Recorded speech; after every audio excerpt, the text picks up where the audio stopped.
Hey everyone, welcome back to my kitchen. Today we're making healthy chocolate truffles. You need Greek yogurt, sugar, honey, salt and cinnamon, peanut butter, and 2 types of cocoa powder. You can just use one. First, sift your cocoa powder into a bowl.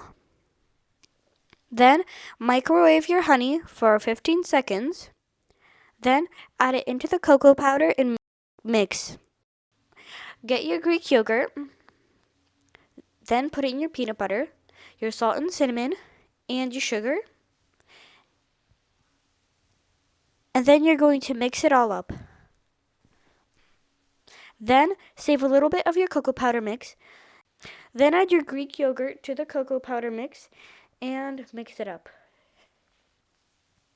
Add the rest of the cocoa powder. Continue mixing. If it's still too thick, add 1 more tablespoon of cocoa powder and continue mixing. Then it should be thick like this.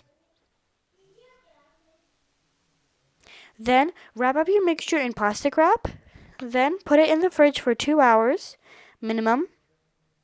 Then unroll it, roll it into balls, and dip it into cocoa powder.